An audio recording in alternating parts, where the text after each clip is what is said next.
Hi, ladies. I am so excited that you're here with me today, and I hope you'll get your Bibles and go ahead and be turning to 2 Kings chapter 4. I'm going to give you a little spoiler alert. What we're going to read today follows kind of like a Hallmark story, which if you know me at all, you know I love Hallmark. I love to meet characters that are intriguing. I love to have a little bit of conflict and tragedy in the middle with the knowledge that in the end, all is going to be well. That's where today's story comes in. But another spoiler alert is not quite as easy to digest. This story is all about contentment, no matter the circumstances. And that's a hard pill to swallow sometimes. At least it is for me. So if you have your Bibles, we're going to read the story of a woman whose name we do not even know. She's known by her location. She's known by the Shunammite woman because she comes from the town of Shunem. It's another story with the prophet Elisha in it. So we're going to read through it together, and as we do, we're going to see what we can glean today as Christian women that's going to help us in our search for contentment, because contentment is one of those things that we have to choose. We can choose it regardless of the circumstances. That's what we're getting ready to find out. But it isn't easy. So let's go to these verses. Let's start with chapter 4, verse 8. Now it happened one day that Elisha went to Shunem, where there was a notable woman, and she persuaded him to eat some food. And so it was, as often as he passed by, he would turn in there and eat food. And she said to her husband, "Look, I know this is a holy man of God who passes regularly. Please, let us make him a small upper room on the wall, and let us put a bed for him there, and a table, and a chair, and a lampstand.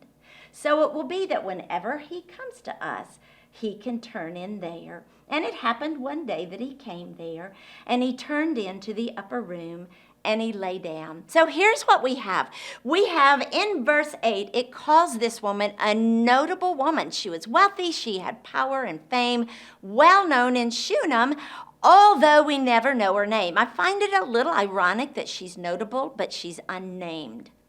But here's another thing that I find a little bit ironic. She goes on to say that she persuaded Elisha to come and eat. I think that's so funny because Elisha, being a single guy, probably didn't need a lot of persuasion to come have a good home-cooked meal.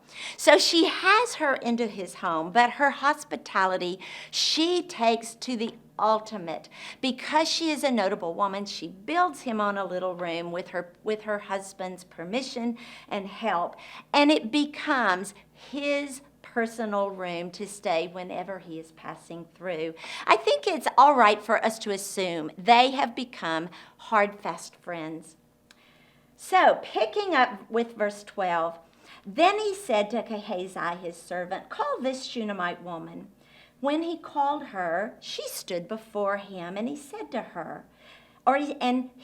him, "Say to her, 'Look, you have been concerned for us with all of this care. What can I do for you?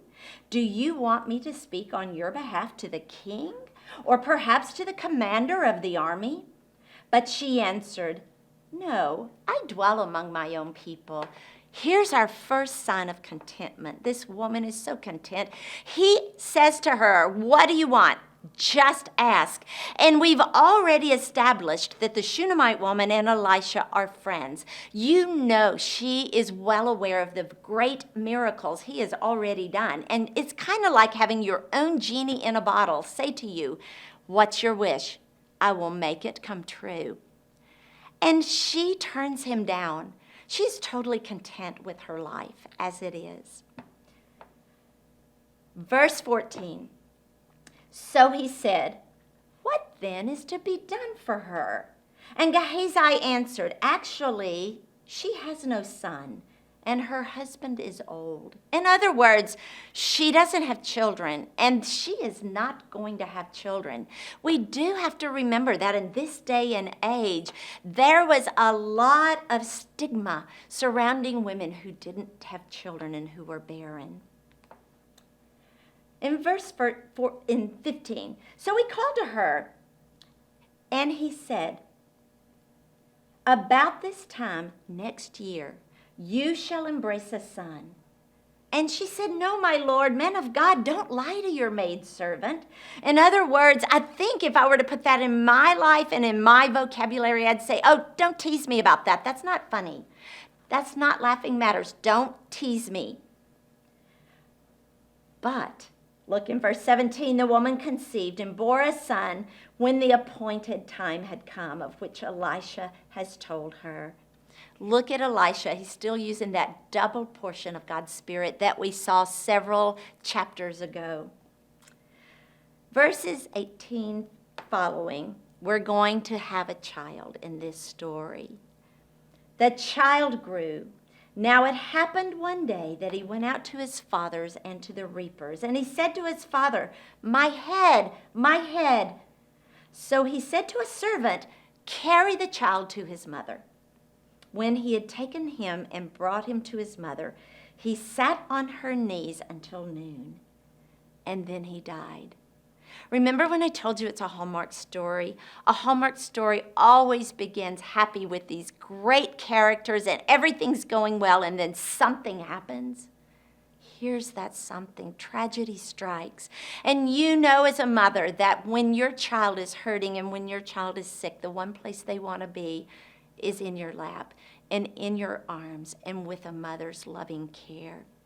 And so here is this unnamed woman who is finally given a son, the one thing that she didn't have. And with that son came a love her heart did not know was possible.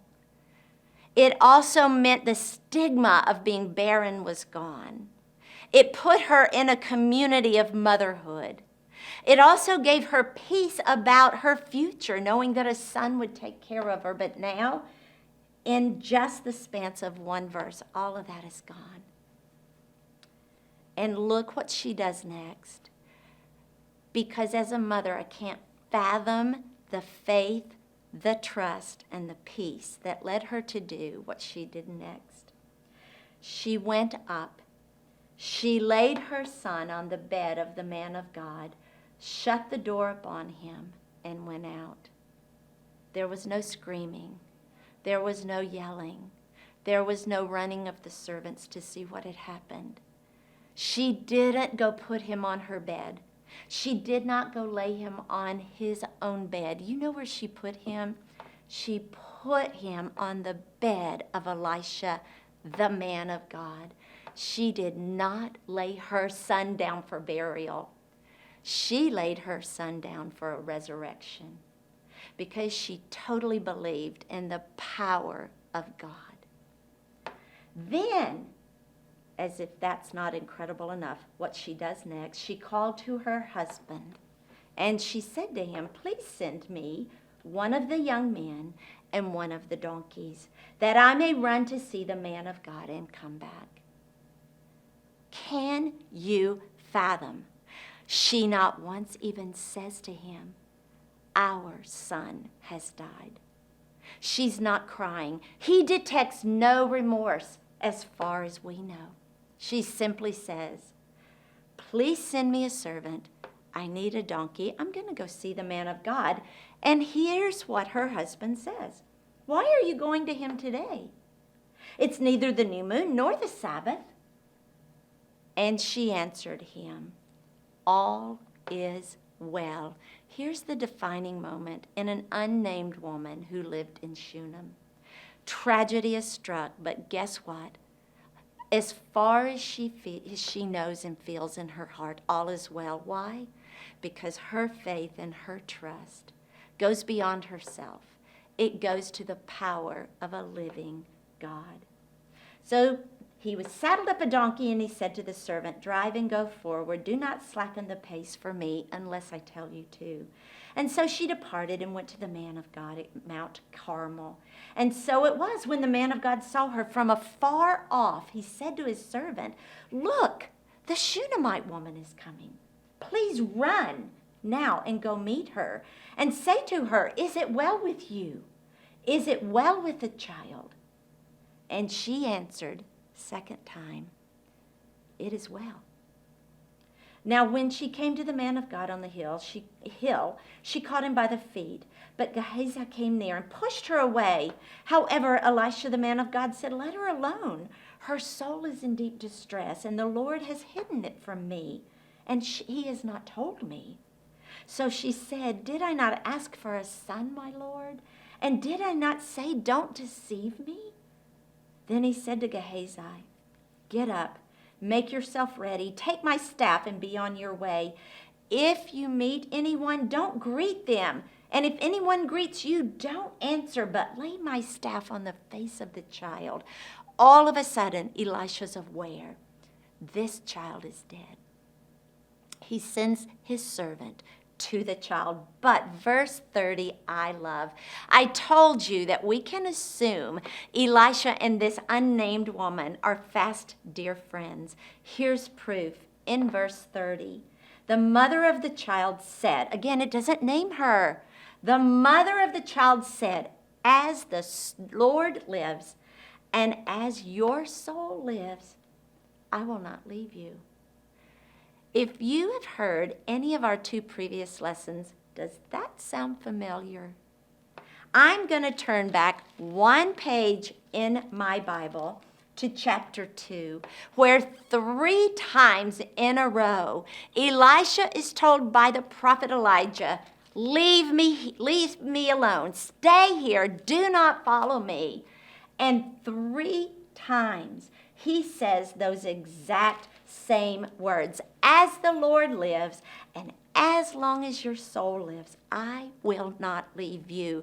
Certainly, this unnamed woman had heard Elisha tell that story many times. She knew the way to Elisha's heart was to repeat something Elisha himself had said. Once she said this, Elisha's heart was pricked, and he decides to go himself. So he arose and he followed after her.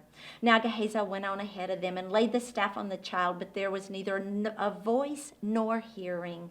Therefore he went back to meet them, and he said the child did not awake. But when Elisha came to the house, there was the child lying dead on his bed. And he went in, he shut the door behind the 2 of them, and he prayed to the Lord. Look at what Elisha does first. He takes his problem to the Lord. What did the mother do? She laid her dead son on the bed of the man of God, taking her problem to the Lord. Elisha takes it to the Lord. And then he went and he lay on the child and put his mouth on his mouth, his eyes on his eyes, his hands on his hands. He stretched himself out on the child, and the flesh of the child became warm. And he returned and walked back and forth in the house, and again went and stretched himself out upon him. Then the child sneezed 7 times and opened his eyes. Don't you know that mama outside that door, that closed door, recognized that precious, precious sneeze? That was the best sneeze she had ever had. Here's a woman who, in the midst of tragedy, finds the courage to say, "It is well. I'm content. I know who is in charge. I know who will solve this problem." If you want a New Testament example of that, go to Acts, where Paul and Silas have been arrested. They have been stripped of their clothing. They have been beaten. They have been put in chains. They have been put in a prison. And as if that weren't bad enough, guess what happens next? An earthquake. If I were there, I would be saying, "This is the worst day ever." What else? But not Paul and Silas. You know what they're doing? They're doing Jesus music. They have turned up the Jesus music, and they are singing. And when that soldier wakes up and realizes that the earthquake has opened the doors of the prison, he draws his sword to take his own life. And you know what Paul says? He doesn't say the 3 words, "It is well," but he could have. What he says is about the same thing. He says, "Stop, wait a minute, don't kill yourself. We're all here. It is well. That's what he meant. It is all well. And I'm going to tell you that Paul's default and the woman that lived in Shunammite, when hard times came, their default button went to Jesus music and praise and glory of a powerful God. And a lot of times in my own life, when trouble comes and hard times comes, my default button does not go to bring on the Jesus music. It goes to aggravation and griping and complaining. And so what I hope we can learn from this is that hallmark moment that we're getting ready to close with. The fact that we serve a big, big God, sisters. And I say that so often because every story we look at in these defining moments, stories, they all say the same thing. We serve a big God. Look at the ending of this hallmark story. And he called Gehazi and he said, "Bring me the Shunammite woman." So he called her. And when she came in, he said, "Pick up your son." Now, I'm going to tell you as a mother, I would have run as fast as my legs would have carried me straight to that bed, and I would have picked up my son, and I would have hugged him for all it was worth. It's not what she did. Verse 37, she had something first more important. So she went in and fell at Elisha's feet, bowed to the ground. That's what she did first. First came praise and thanksgiving to a great, glorious, merciful God. Then she picked up her son and she went out.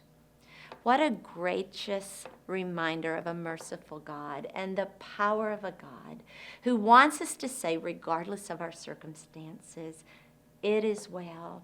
And ladies, I will say that's a journey. That is a journey. Some days I find that easier to do than others.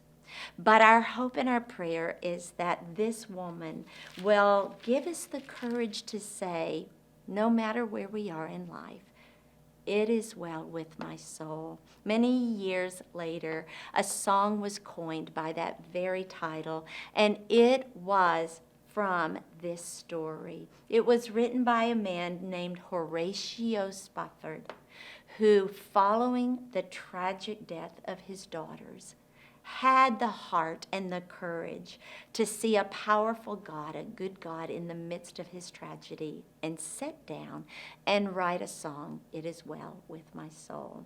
And I pray that as we go through this week, sisters, we find it in our heart, no matter our circumstances, to say, it is well with our soul. Have a great week. See you right here next week.